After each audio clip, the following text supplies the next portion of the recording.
Buenas tardes. El tema que nos reúne hoy en esta mesa es un libro. Su título, ¿Es posible reducir la pobreza en Chile?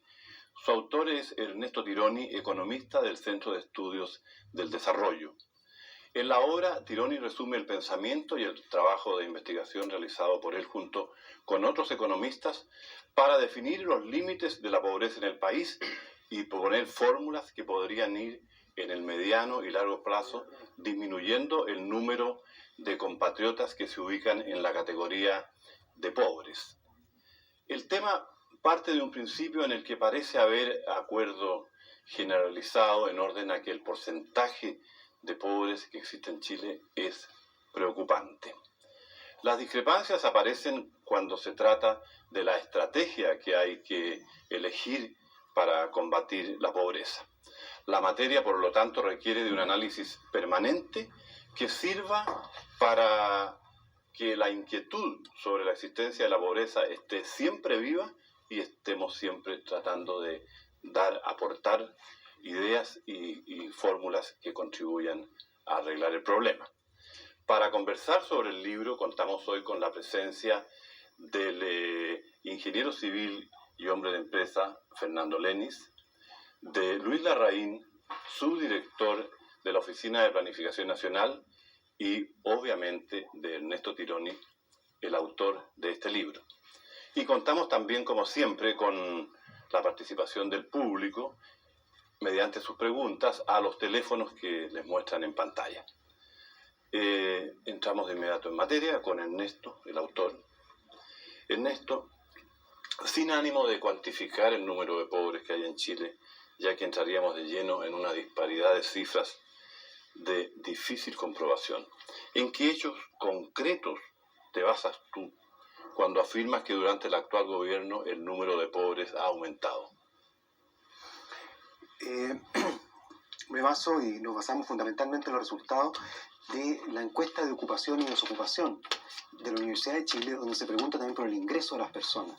Y nosotros medimos como pobres aquellas personas que tienen un ingreso mensual que no les alcanza para alimentarse con una dieta mínima y cubrir el resto de sus necesidades indispensables de locomoción, gas licuado, ropa, etc. Ese ingreso mínimo se estimaba en 44.000 pesos y nosotros definimos como pobre entonces aquellas familias que no alcanzan a esos 44.000 pesos y que son, según estos estudios y estas fuentes, la encuesta de la Universidad de Chile y otras, alrededor de 44% de la población. Pero lo más importante es que nosotros en este libro no nos centramos en la discusión de cuántos son los pobres. Pueden ser 2 millones según una definición, 5 millones según otra. Lo importante es centrarnos en las posibilidades. Y la conclusión que llegamos es que es posible. Pero cuando hablan ustedes de pobres y se basan en el ingreso, ¿consideran, por ejemplo, los que se llaman ingresos no monetarios, como son desayunos escolares o leche a la mujer en estado de gravidez, por ejemplo? Efectivamente, se consideran también ese tipo de servicios que reciben gratuitamente del Estado. Luis, tú leíste el libro, por supuesto. Yo lo leí, por supuesto, sí. ¿Y qué te parece lo que el autor afirma en la parte crítica? Primero, vamos a hacer una parte breve de lo que serían las críticas que el autor formula, para después entrar en las proposiciones, que son las más interesantes. Bueno, con la pregunta que me haces, tengo que empezar por lo malo, porque yo creo que hay cosas en el libro que son buenas. Claro, no, si vamos brevemente, a me gustaría mencionar que en primer lugar el título del libro es una cosa que me gusta y refleja un concepto y una voluntad que comparto. Es posible reducir la pobreza en Chile. Podremos tener diferencias respecto a las formas concretas de cómo hacerlo, pero se puede hacer. Y si me preguntas por la parte crítica, yo efectivamente tengo algunas críticas. Creo, en la parte inicial, la pregunta que tú le hacías a Ernesto, que para poder dar buenas soluciones hay que tener un buen diagnóstico. Y me parece que no es un buen diagnóstico, porque da la impresión, en la parte breve en que se trata, que la pobreza empezó en Chile durante este gobierno. Eso no es así. No es posible, a mi juicio, hablar del tema de la pobreza sin referirse a cosas como el descenso de la mortalidad infantil. El problema de los pobres en Chile, en nuestro país, a principios de la década del 70, era que los niños se morían antes de cumplir un año de edad, muchos niños. Y hoy día eso no sucede, de manera que me parece que como diagnóstico falta en el libro. Estoy de acuerdo en que nos centremos básicamente después en las proposiciones, que yo creo que es lo que más aporta el libro. La parte de diagnóstico es una parte inicial, pero a mi juicio comete algunos de esos errores que he mencionado. Fernando, tú conoces muy bien el libro porque lo presentaste el día del lanzamiento, por lo tanto lo tienes que haber leído al revés y al derecho. Aunque no es la idea, pero estamos realmente analizando primero un par de aspectos negativos para luego entrar en toda la masa positiva que el libro tiene. ¿Qué reparos le formulas tú a las proposiciones formuladas o a las críticas que allí se plantean?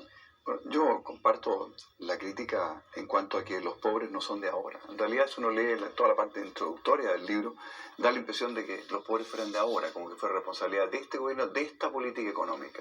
Y yo creo que eso realmente es un error. Ahora, lo que sí es cierto es que la gente lo percibe así. Los pobres lo perciben así. Por ejemplo, el problema de la mortalidad infantil a que te referías tú recién.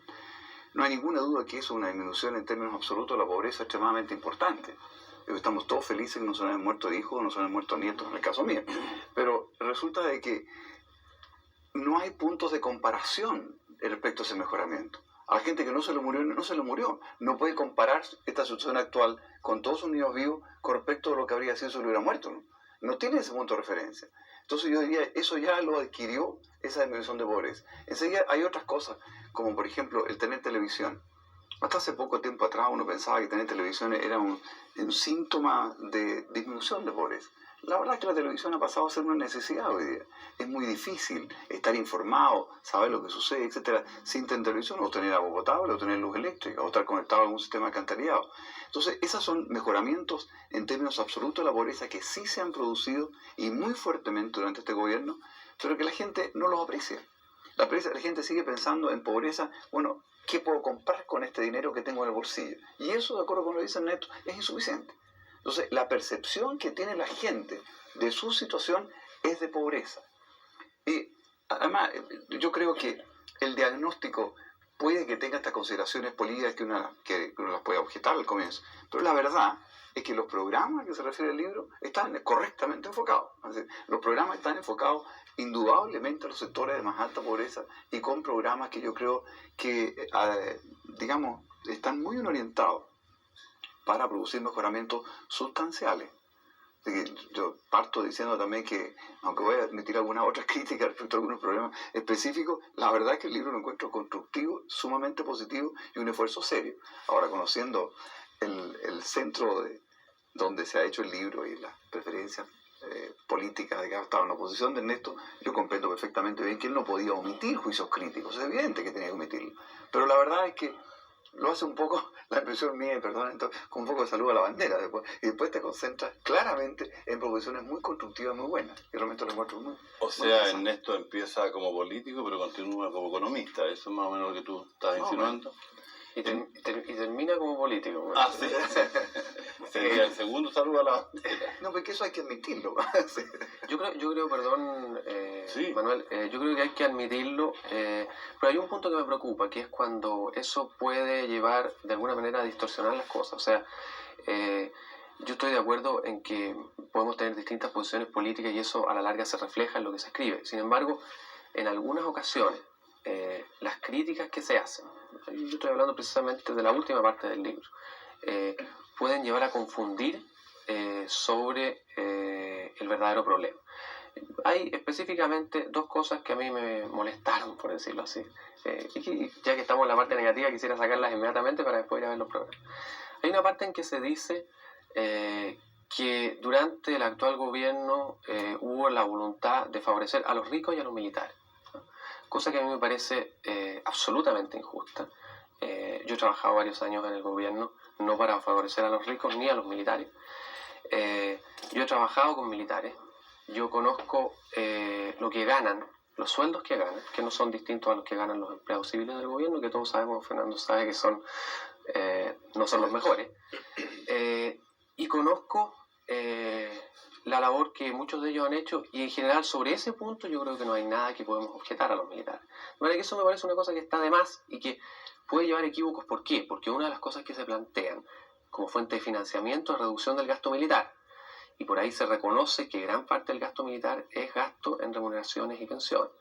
Entonces, yo creo realmente que con lo que ganan hoy día los oficiales de las Fuerzas Armadas es casi imposible llegar a una reducción, porque son remuneraciones muy modestas. Entonces, ese tipo de cosas, a mi juicio, de repente pueden llevar a creer conclusiones correctas. Creer que vamos a obtener un gran financiamiento de esto, yo creo que va a ser bien poco lo que vamos a poder obtener.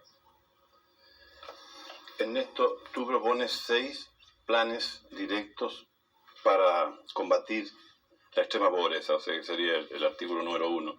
Y partes con los sueldos. Y partes con un sueldo que en este minuto ya se subió incluso. Tú escribiste en diciembre, ¿cuándo escribiste tú? En diciembre. Sí, y ahora recientemente hubo un alza. Así es. Y llegas a un sueldo próximo de 22.000 pesos, que sería... Ya, pero ahí nos topamos y ese es un tema que yo no sé cuál es la línea en medio precisa. Las empresas podrían pagar más, pero tomando menos gente. O podrían pagar menos y tomar más gente. Me gustaría algún comentario, Fernando, sobre eso. ¿Tú crees que es posible, digamos, una línea intermedia que se vayan dando las dos posibilidades y sin comprometer la eficiencia de la empresa? La verdad es que yo creo que se está dando. En la medida que empieza a aumentar la demanda por el empleo, la oferta de empleo, la oferta de trabajo, se va dando, se está levantando ese nivel mínimo de salario. Lo que pasa es que, por ejemplo, cuando teníamos un nivel de desempleo, digamos, de 30%, haber fijado el salario mínimo en los 18.000 pesos que está fijado ahora, era una utopía, simplemente no iba a lograrse nada, todo lo revés, íbamos a lograr más desempleados, porque toda la economía estaba tremendamente deprimida. Pero yo creo que todo este problema del salario mínimo, la verdad es que va a ir perdiendo su actualidad y perdiendo importancia en la medida que va aumentando la actividad económica y va aumentando la creación de empleo. Digamos, si tienen éxito algunos de los programas que aquí están planteados, la verdad es que la discusión sobre el salario mínimo pierde actualidad. Yo realmente no gastaría demasiado tiempo en el problema del salario mínimo. Perdón, tanto así, Manuel, que una cifra que da Ernesto de la encuesta de ocupación y desocupación de la Universidad de Chile, que menciona que el año 1986 había un 25% de las personas ocupadas que ganaban el salario mínimo. Yo he visto esa cifra para el año 87 y ya estamos hablando del 17%, o sea, hay una reducción bastante sustancial. Y me parece que el año 88 debe ser bastante menor todavía. Entonces, yo creo que tiene razón Fernando cuando menciona que no es el problema básico. ¿Tú me vas a decir algo? Sí, que justamente esto revela que en la medida que creemos más puestos de trabajo productivos, más va a subir el salario mínimo. Pero puestos de trabajo productivos para los trabajadores menos calificados. Y en ese sentido quisiera decir que el principal medio que nosotros proponemos para reducir la pobreza en Chile es precisamente impulsar por parte del Estado, no que el Estado los ejecute, pero que los impulse, programas para crear puestos de trabajo productivo de inversión. Y eso es lo que permite entonces que se suba el salario mínimo en la economía, porque hay menos mano de obra disponible, porque hay más puestos de trabajo que se necesita llenar en la economía. Y esos son el centro de este programa para reducir la pobreza. Sí. Y termino porque esto parte de la base que la causa fundamental de la pobreza en Chile el último tiempo ha sido la reducción de los salarios, precisamente los salarios mínimos, el ingreso propio de la gente. Si bien han aumentado los subsidios sociales, los ingresos propios de la gente han bajado más. Y por eso necesitamos usar esta estrategia para subir los ingresos. Precisamente el punto primero que tocas tú es la necesidad de crear empleos. Así es. Pero dentro de eso hay algunas cosas en el libro, y perdón, pero voy a tener que leerlo porque esa parte no me la aprendí, donde hablas tú, si bien es cierto hay que desarrollar la pequeña empresa y el sector privado, hablas también de la necesidad de crear empresarios públicos, entre comillas. Esa parte no la entiendo, y por si ustedes no la tuvieran clara, podríamos pedirle en esto que la explicara. Muy simple, yo creo que para llevar estas iniciativas, estas personas que tomen riesgo de llevar adelante estas iniciativas, en ese sentido la palabra empresarios públicos, personas emprendedoras. Los alcaldes, muchos alcaldes son empresarios públicos que organizan a veces pequeñas empresas en su comuna o centros de capacitación que antes no existían. Un empresario no solamente el que forma una empresa, sino el que lleva adelante esta iniciativa de bien público. Y yo diría más, a veces son, en cierta manera, yo diría empresarios estadistas, porque están mirando la contribución que hacen a la comunidad y no solamente la contribución que hacen a las utilidades de las empresas. Una de las cosas que me gustó en el libro, aparte que hay una proposición concreta de programa, dice relación con algunos conceptos que destaca Ernesto en el libro, que a mí me parecen muy importantes. Como, por ejemplo, que hay que desestatizar la pobreza.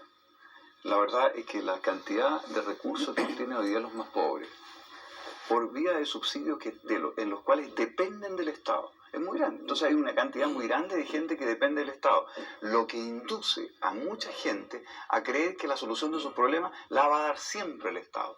Y eso es lo peor que puede haber. Eso es lo más socializante que puede existir, en el mal término de la socialización, digamos, de hacer la gente dependiente de un Estado paternalista que le resuelva todos los problemas. Yo creo que destacar ese concepto a mí lo encontré una cosa sumamente valiosa del libro. Y enseguida hace una muy precisa definición del rol que deben jugar los empresarios, los problemas que hay y el reconocimiento que hay que hacerle a los empresarios en todas sus actividades, tal como lo acaba de decir Neto, por ejemplo, incluso el empresario, un alcalde, que es un empresario del sector público, porque toma sus riesgos y realiza cosas. Esto lo mismo hace con el sector privado. Destaca la necesidad de crear empleo y enseguida hace una definición importante del rol del Estado, como un definidor de política, un promotor y un asignador de recursos, pero no un realizador. Que la realización de las cosas la haga el sector privado. Hoy se reconoce que ese va a ser necesariamente más eficiente si asume su posición de empresario con riesgo, con resultados, etc. Ya, pero eso se está haciendo, o sea, sería una acentuación de eso, ¿verdad? Bueno, yo una de las cosas positivas que le encuentro al libro, y yo creo que ahí hay realmente un esfuerzo importante, es que, tal como lo advierte en sus páginas, aquí no se trata de echar por la borda todo lo que se ha hecho. Y si bien es cierto, a veces es mezquino en reconocer explícitamente las cosas que se han hecho, después en la práctica lo reconoce porque muchas de las cosas que se proponen son programas que actualmente están en operación. Me alegró mucho ver la importancia que se da a todo lo que es infraestructura en las poblaciones, pavimentación, alumbrado, que son programas que se han intensificado mucho en el último tiempo y que tienen la doble cualidad de que por un lado están resolviendo problemas de la gente, pero también por otro lado están empleando a la misma gente que vive allí. De manera que eso me parece una cosa positiva que le reconozco al libro. Está reconociendo que muchos de los programas actuales son buenos, en algunos casos propone cambios, pero en general hay una cierta continuidad. Ahora, respecto al concepto de empresario público, yo tengo una pequeña aprensión que viene un poco de la práctica, porque de alguna manera también algunas de estas cosas se han hecho a través de la Secretaría del Empleo, microempresas, etc. Tú, Ernesto, dijiste, los empresarios públicos también pueden hacer proyectos. Pero el problema es que esos empresarios públicos no toman los riesgos ellos personalmente. Y ahí hay una diferencia.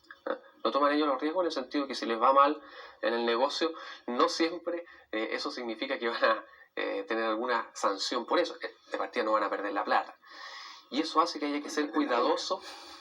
Pueden perder la pega, pero siempre hasta por ahí nomás. Se puede disfrazar dentro de una gestión lo que ha pasado. Entonces, yo creo que los programas, por ejemplo, de microempresas, con organismos como Cercotec y muchos otros que ustedes plantean en las municipalidades, hay que hacerlo, pero no generalizarlos y extenderlos, a mi juicio, al nivel que ustedes están planteando.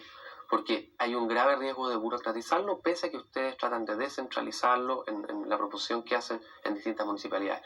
Pero yo creo que como rol natural de los alcaldes o de los funcionarios públicos en general no va a estar el de ser empresario. Me parece bien hacerlo en determinadas circunstancias, con determinados programas, para tratar de entregar, por ejemplo, tecnologías primarias a la gente, me parece bien, pero no extenderlo al nivel que ustedes están planteando, porque ahí está el gran problema. El empresario público no incurre el riesgo que incurre cualquier otro empresario que, si le va mal en un negocio, va a perder la plata.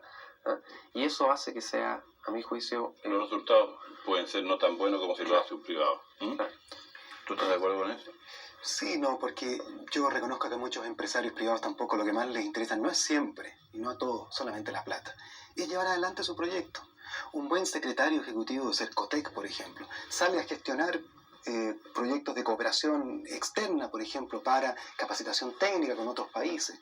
Ahora, eso implica un cierto riesgo, iniciativa, etcétera. Y lo que estoy pensando yo es un Estado que sea activo y que tome estas iniciativas. ¿Para qué? Fundamentalmente para crear empleo productivo, para mejorar el ingreso de la gente y por esa vía reducir la pobreza. Y yo creo que eso es lo que ha faltado con este gobierno, que se ha concentrado solamente en la asistencia social, en el subsidio, y en esa medida se ha estatizado la pobreza. Falta que haya una promoción más ligada a que la gente se ponga de pie en sus trabajos, aumente la productividad de sus empresas, de su campo, en el campesino, etc. Y por esa vía aumente su nivel de ingreso y disminuye la pobreza en Chile. Ustedes hacen un cálculo sobre lo que puede costar todo esto, pero obviamente eso no se financia con los recursos con que ahora se cuenta, ¿verdad? Hay que agregar ingresos, ¿no es cierto? Y principalmente por la vía de redistribuir o aumentar algunos tributos. Desde ese punto de vista ya empezaríamos con problemas, ¿verdad? Bueno, el monto total que calcula el libro de todos estos proyectos es de 840 millones de dólares. Y gruesamente lo distribuye en 4 rubros, ¿no es cierto?, sin entrar en demasiados detalles. Reasignaciones de gasto fiscal, 170 millones, sobre lo cual yo creo que sería interesante oír la opinión de Luis. Después una racionalización tributaria, sobre la cual yo tengo varias objeciones, porque creo que hay errores conceptuales y de cantidad, por 340 millones, cooperación internacional por 120 millones, que creo perfectamente posible, y una nueva formulación de la renegociación de deuda externa, sobre lo cual tengo muy buenas razones para creer que sí es perfectamente posible, un replanteamiento de un Chile con el excelente manejo económico que ha tenido hasta la fecha, y además con un gobierno democrático en el futuro, por 200 millones de dólares. Eso suma 840 millones. Ahora, respecto a estos recursos, yo creo que en la estimación de costos que ustedes hacen, la parte de salud, mi impresión es que está subestimada, debe ser mayor cantidad. Por otro lado, pienso que la racionalización tributaria que el libro plantea no creo que va a dar eso, ni remotamente. Pero pienso, por otra parte, que hay otras fórmulas de tributación y otros cambios de tributación que yo personalmente creo que serían bastante más oportunos, incluso para inducir una mayor austeridad en la conducta de las personas y una mayor solidaridad, como sería, por ejemplo, reemplazar el impuesto progresivo a los ingresos que hay hoy día por impuesto progresivo a los consumos. Induciría en la gente conducta más austera y aumentaría el ahorro y probablemente mejoraría la tributación por todos otros conceptos. Pero en general yo diría que no, el orden de magnitud de las cifras, Manuel, yo no lo veo disparado. Yo creo que son cosas que, sobre todo si uno pretende hacerlo todos los primeros 12 meses del próximo gobierno, son cosas a las cuales se puede aspirar en un par de años. Porque además hay que contar con que suponemos que el país va a seguir creciendo. Si no se hace un cambio drástico y fatal de políticas económicas, el país va a seguir creciendo y por tanto los ingresos generales van a seguir aumentando. Así que no es tanto de redistribuir como de asignarle crecimiento especialmente a esto. Sí, espérate, es que Fernando le ha sido una alusión y sobre la marcha después vamos a hacer una pausita corta. Sí, yo creo que el financiamiento que se propone coincido con algunas de las críticas que hace Fernando, pero en todo caso para consuelo de Fernando y de Ernesto, creo que van a necesitar menos porque muchas de las metas que ellos ponen son metas que ya se están cumpliendo. O sea, ustedes escribieron el libro en diciembre, pero por un problema habitual que nos pasa siempre a los investigadores económicos, usan cifras del primer trimestre del 88, que son las que están disponibles. Pero entre otras cosas, muchos de los programas que ellos planteando son para llevar a la economía a una tasa de desempleo del 6%, por ejemplo. Cosas que lo que pasó durante el año 1988 y ha seguido pasando en este primer trimestre, se ha acercado bastante la economía a esa tasa. De manera que eso desmentiría un poco que la única forma de hacerlo es la que ustedes proponen y que el gobierno no se ha preocupado de crear empleo. Yo creo que el gobierno se ha preocupado de otra manera y se ha preocupado también que parte de las metas que ustedes plantean la ha cumplido y desde ese punto de vista el financiamiento necesario es un poco menos. Ahora, en la parte de redistribución, que es la que preguntaba Fernando, ahí va un poco mi crítica inicial. Yo prácticamente la única alusión que vi a redistribución es disminuir el gasto en defensa. Que un poco para la galería política de Ernesto puede ser una buena idea, pero en la práctica yo la veo muy difícil. Oye, Luis, espera un segundito, vamos a hacer una breve pausa. Volvemos en 2 minutos. Ya volvemos.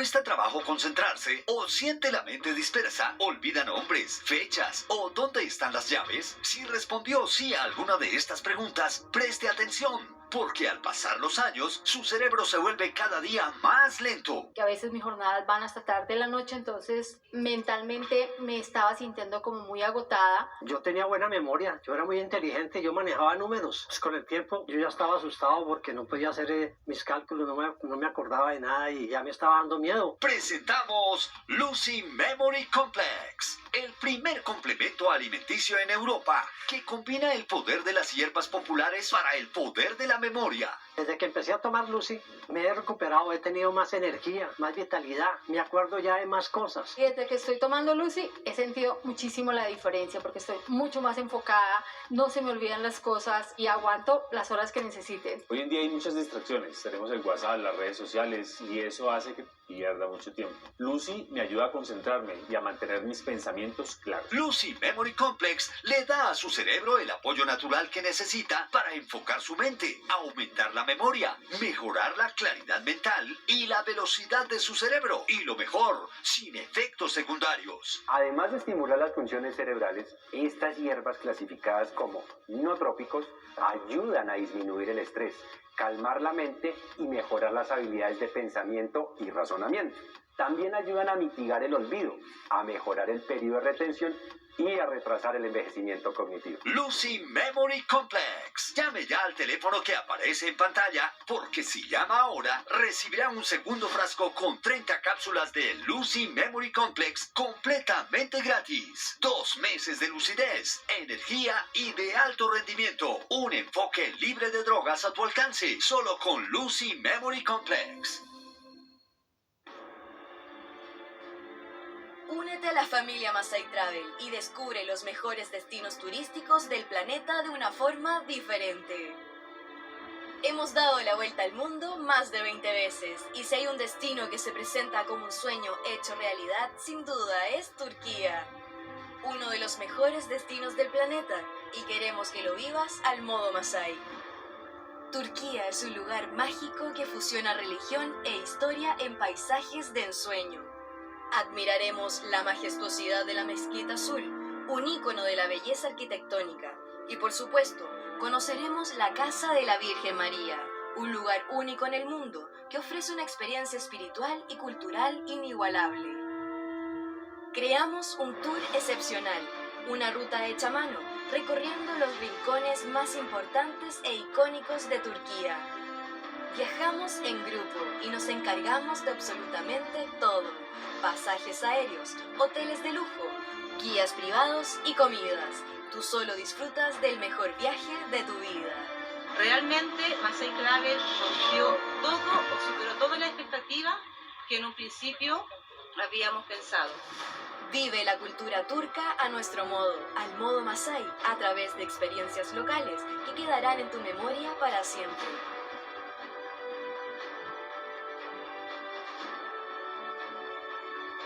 Todos los detalles en www.masaitravel.cl. Únete a la familia Masai Travel, donde cada viaje es una experiencia compartida.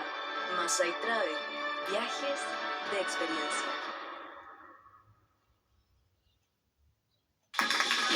Esta semana destacamos en REC. Desde el punto de vista de la cobertura, no sé si coincide conmigo, Nicole, es que fue un poco pobre. Lo que hicieron los matinales en la mañana, yo creo que básicamente hicieron vuelta a lo mismo. En realidad, si uno lee toda la parte introductoria del libro, los pobres fueron de ahora, como que fue responsabilidad de este gobierno, de esta política económica.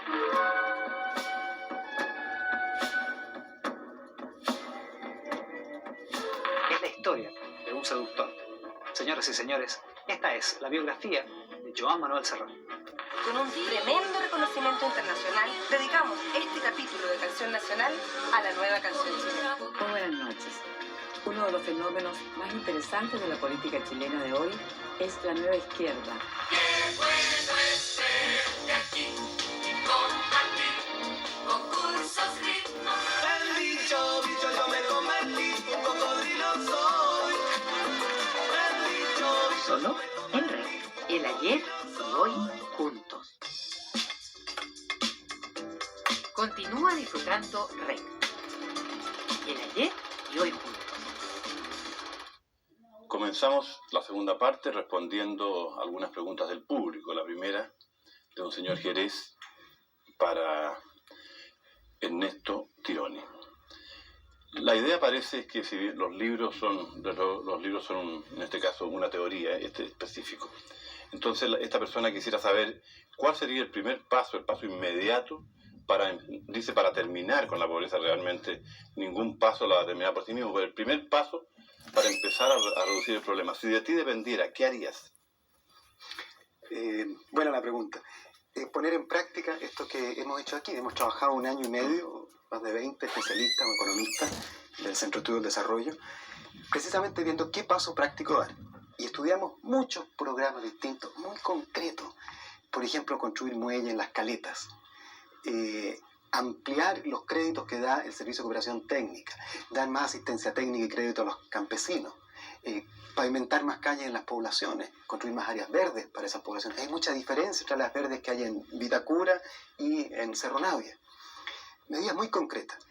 Entonces, vimos después, aplicando esas medidas, cuánto aumentaba el ingreso de los pobres. Y lo que descubrimos es que el ingreso promedio de los pobres subía de 28.000 pesos a 37.000 pesos. Y como resultado de eso, en 2 años, la pobreza bajaba a la mitad. La extrema pobreza bajaba del 23% al 9%. Eso fue lo que hicimos en este libro, que es una síntesis del resultado de este. Por lo tanto, el paso concreto que yo diría es, un gobierno que se ocupe de llevar a la práctica estos programas, pero pueden ser también otros. Me interesa mucho lo que dice Fernando Leni, o otra forma de financiarlo. Nosotros no decimos que estos sean lo mejor que haya. Digo que estos son los mejores que nosotros encontramos, pero si hay otros que tienen unos mejores, comparémoslos y pongamos en práctica eso. Ya, pero todo eso que tú propones son desde luego gastos públicos, ¿no es cierto? Que aumente el gasto fiscal. Es que yo creo que claro, pero se financia con los mayores recursos que conseguimos para pagarlo, por lo tanto no produce ni más inflación ni otros efectos indeseados. Es que yo creo que lo que es fundamental para contestar esa pregunta es que la gente comprenda que no hay un acto mágico instantáneo de un decreto mediante el cual se puede resolver el problema de los pobres. Porque en definitiva, ¿qué es lo que es la pobreza? Es insuficiente cantidad de productos y de servicios para lo que la gente quiere consumir o que necesita consumir. Y la única solución, en definitiva, hay que aumentar la producción de bienes y servicios. Por eso, como dice Ernesto, la gracia que tienen estos programas es que no es simplemente una reasignación de plata que le vamos a dar más plata a la gente subiendo el salario mínimo, subiendo las pensiones. No, algo hay que hacer. Alguna medida hay que hacer, pero ese proyecto, el programa, por ejemplo, que se refiere a esto, significa mayor producción. Porque esa gente va a aumentar la productividad. Exactamente. Los programas, por ejemplo, a mejorar la capacidad de trabajo de entrenamiento de la gente, que es dar un uso masivo de INACAP, por ejemplo, porque un individuo que ha pasado por un curso de INACAP tiene mucho más productividad. Entonces deja de ser un jornalero que no tiene ninguna especialidad para ser un gafitero o un carpintero. Entonces vas a producir más. O sea, la cantidad de bienes totales que hay en el país se aumenta. Por eso que no hay una solución mágica para terminar con la pobreza en 24 horas. No existe eso. Luis, tú que estás en este minuto en un importante cargo de gobierno y en un organismo que se preocupa de planificar estas acciones, me consta que en Odeplan hay gente muy preocupada de cómo combatir la extrema pobreza. ¿En qué están poniendo exactamente el acento hoy día ustedes? Bueno, nosotros hemos puesto el acento en los programas, quizás en una etapa previa a la que señala Ernesto, en los programas que aumenten lo que nosotros llamamos el capital humano de la gente. Nosotros creemos, y lo creemos firmemente, que muchas de las cosas que se plantean acá son oportunas y son posibles gracias a la labor que ha hecho este gobierno. Porque Fernando Leni decía con mucha razón, la gente no valora el que haya disminuido la mortalidad infantil, porque los niños esos ahora están vivos. Yo creo que muchas de las cosas que ha hecho el gobierno son justamente preocuparse de que esos niños estén vivos. Los niños ahora están más educados, y no es solo lo que ha hecho este gobierno, sino que es un proceso. Hoy día, en promedio, las fuerzas de trabajo chilenas, las personas tienen 8 años de colegio versus 4 que tenían en el año 1970. Eso es un avance fundamental. Es un avance fundamental que permite que la superación definitiva del problema de la pobreza, que es a través del desarrollo, el desarrollo, entendido integralmente, desarrollo económico y desarrollo social, sea posible. Porque si esa gente no tuviera los años de educación que tiene, no tuviera la alimentación que tiene o la nutrición que tiene, y por último, si se hubiera muerto, como pasaba antes, obviamente no sería capaz, cuando la economía empieza a crecer, de integrarse al proceso de desarrollo económico. Yo creo que esa es la solución al problema de la pobreza, que todo el mundo pueda integrarse. Nosotros creemos que hay alguna gente, y todavía aquí hay alguna gente, y había mucho más antes, que pese a que la economía podía crecer, no podía integrarse, por un problema de lo que llamábamos falta de capital humano o del círculo vicioso de la pobreza. Dentro de que hay pobres y ricos y hay gente muy pobre y hay gente muy rica, se habla siempre de la redistribución de ingresos como una necesidad. Desde luego que eso es necesario. Pero la pregunta de la señorita Carla Rodríguez, que sé que es un tema que le interesa a Fernando, pero también te la quería formular a ti.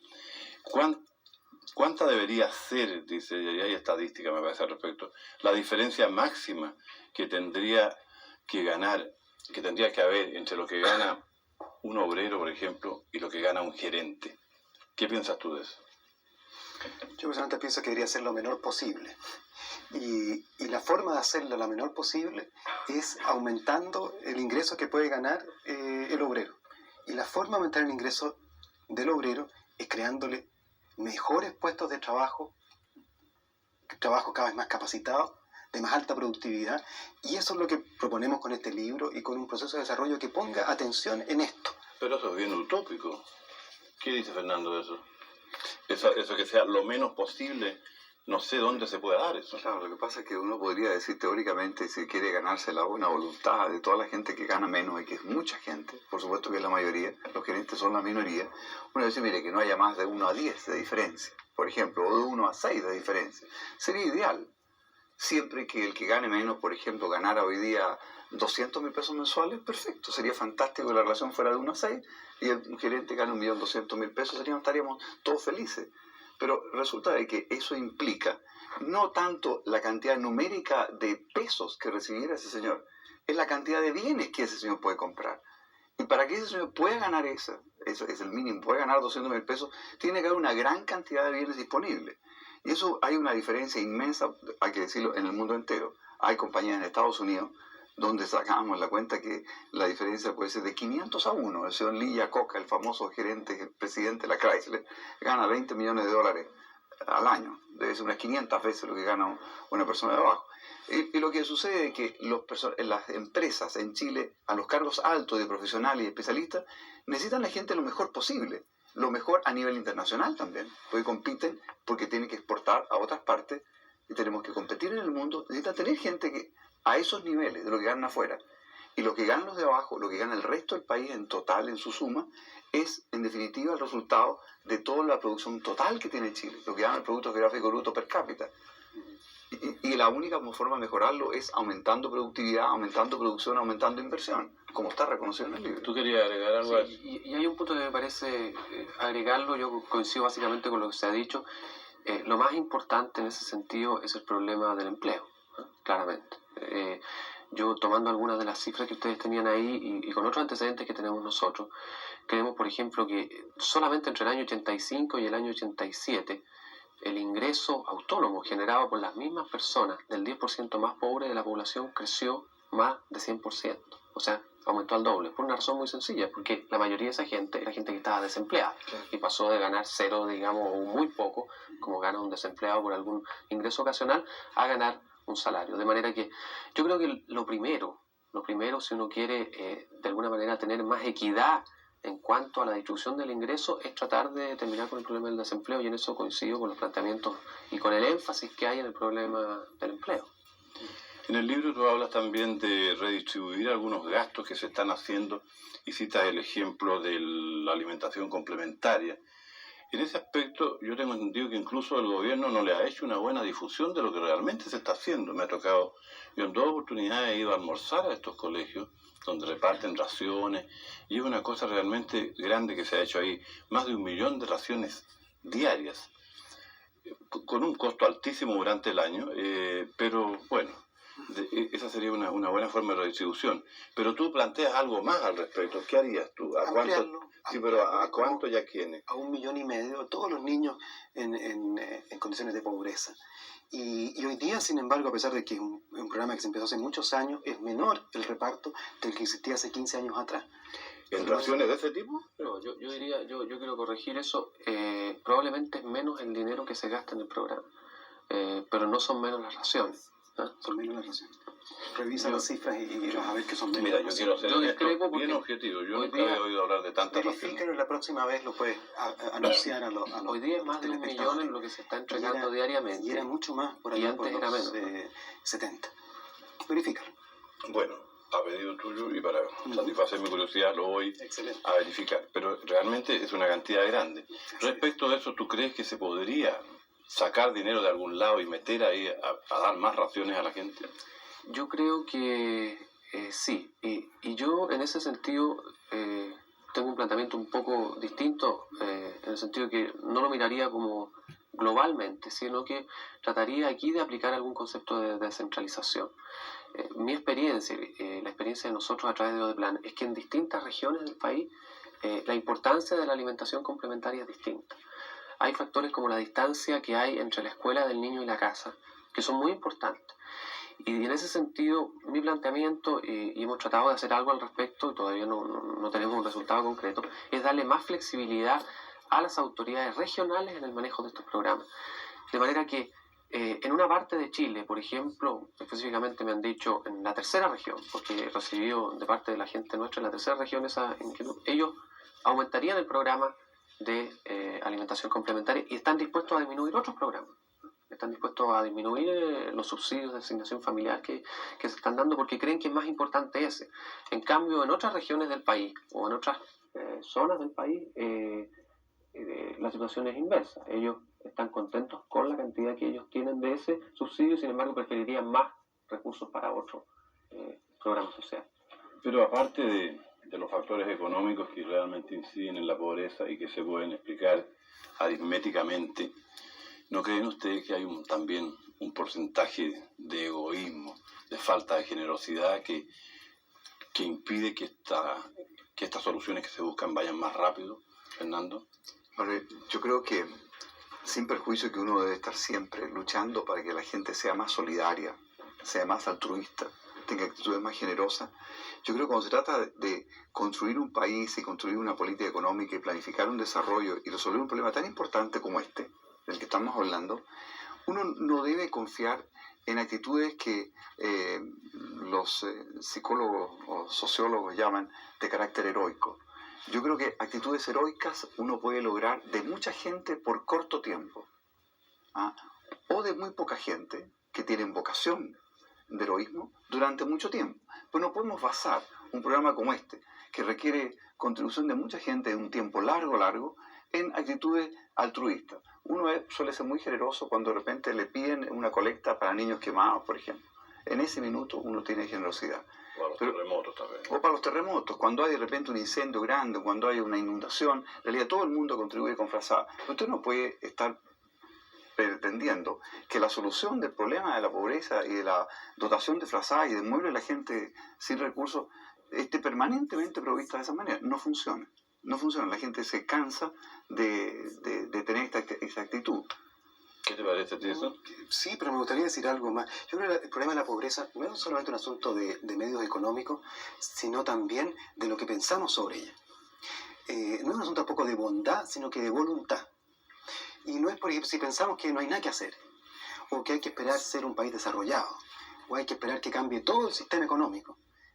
Si pensamos esas cosas no vamos a hacer nada mientras tanto. Si nos centramos en lo que es posible hacer para reducirla. Por eso que yo no he entrado en la discusión de si tiene razón o no razón, que subió en este gobierno, todos los diagnósticos. Yo creo que eso dejémoslo atrás. Centrémonos en la posibilidad y no en la dificultad. Claro. Y eso es lo que tratamos de hacer con este libro.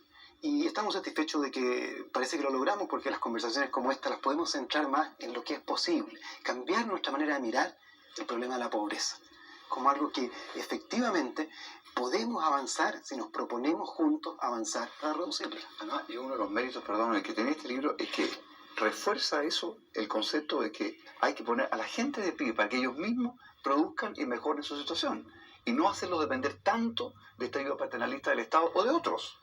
Es humillante eso. Luis, resume tu pensamiento tú como hombre importante de gobierno frente a un libro escrito por un personero de la oposición. Difícil lo que me pides. Yo al principio intenté hacer algo de eso. Yo creo que el libro tiene aportes positivos. Básicamente porque demuestra una voluntad de solucionar el problema.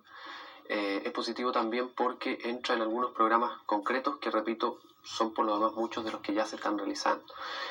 Creo que tiene problemas de otro tipo en el diagnóstico.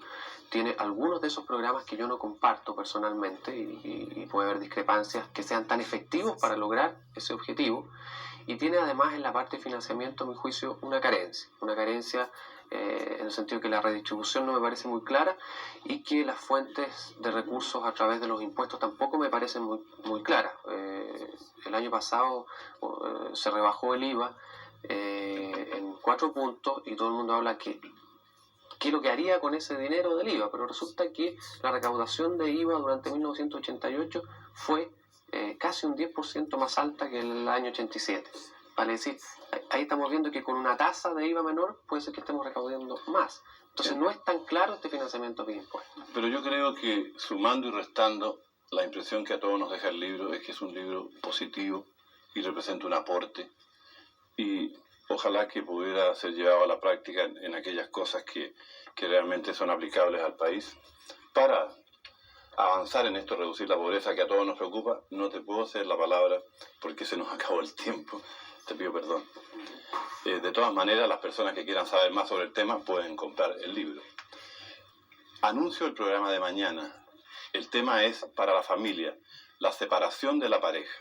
Conduce María Teresa Serrano y asisten el doctor Guido Solari, psiquiatra, el padre Luis Eugenio Silva, a quien ustedes ampliamente conocen, y Clemencia Sarquís, psicóloga, profesora de la Universidad Católica. Agradezco la presencia de Fernando Lenis, Luis Larraín, Ernesto Tironi.